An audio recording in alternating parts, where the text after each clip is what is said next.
A little update from the vegetable garden on the 28th of August. We can see a plastic container in which there are a good 3 inches of water, and that's fallen over the last week. That's the water, that's the rainfall that split and burst our plum crop. We've rescued a very small amount of it. Yeah, just give you an idea of what's going on. Successional planting, I mentioned the importance of that. There were some potatoes there, they have all been lifted. Here, where these beans are coming up, some early potatoes were lifted and they've mainly all been eaten. Those potatoes have been dug up and we are beginning to eat those. And there are some other potatoes. I call them apples. The French for apple is pomme de terre, earth apple.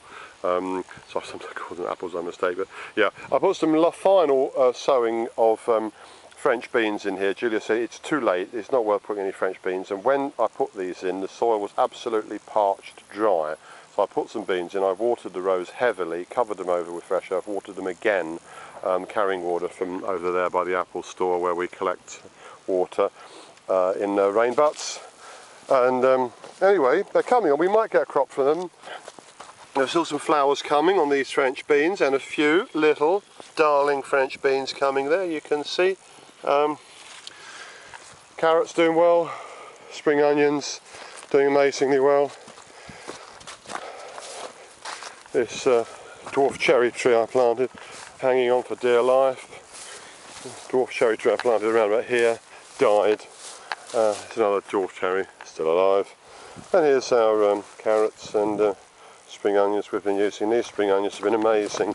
We've been pulling them out a few at a time and using them in stir fries mainly. Broke that one as I pulled it out. I'll use a fork to get a few more out. Trying to fiddle a few out here and there so that we can thin them out and let the ones next to them grow on a bit more. You can do that, it's great. Because that way you maximise your crop. And the carrots the same. I think the crop, wonderful carrots. All right then, we've been eating the carrots for a while. There's some new ones coming on. And I might just show these cabbages, which have been quite marvellous. Can't remember what variety of cabbage they were. We got the seeds from a friend. But these are really quite marvellous. See the size of some of these. Unfortunately, the cabbage white butterfly, which we see an example there, is laying its eggs, and the caterpillars have been causing trouble. Pumpkins doing quite well. Julia's actually been harvesting a few of the pumpkins here and leaving them out to dry, which means in theory we'll get more pumpkins. But here's something that we haven't had a problem with before, but we're having this year. So the pumpkin has actually rotted, which must be due to the massive dump of rain we had. But we've been picking some of the pumpkins early, leaving them in the sun to dry out, and these will keep right through the winter. Let's see what's happened here. All of this has been, obviously the rain has hammered down to such an extent. Oh goodness, I've never seen this before.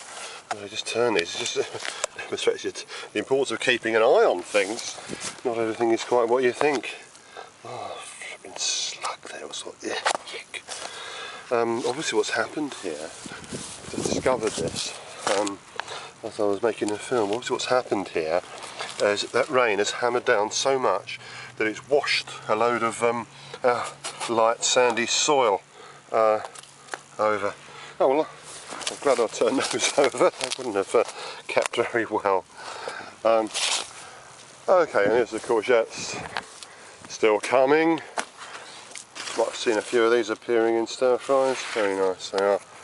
Alright then, so, and the pears are coming on alright.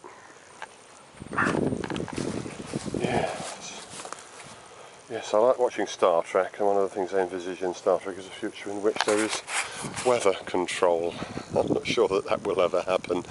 But yeah, we need to think about these things. You win some, you lose some. It's a good the old proverbs go, don't put all your eggs in one basket, because you know, if you're in for monoculture, then if you have a bad year for the one thing you're growing, then you lose 100%. So it's good to grow more than one thing. Very important lesson, I think. Okay, just signing off then from the it's a sunny day today. You wouldn't have thought that at last, just 5 days ago, just 6 days ago, we had the weather says 2 inches of rain in one night, but in fact there were 3 inches in that bucket. That's goodbye to most of the damson crop. We have saved a few of the Victorias, but we're going to be selling them half price and telling people to use them within 2 or 3 days. And I may even print off a Victoria plum and ginger chutney recipe and hand to people. It's as a little value added something as we offer our Victorias for half price, with a warning to use them up within a couple of days because they're so soft because of the rain.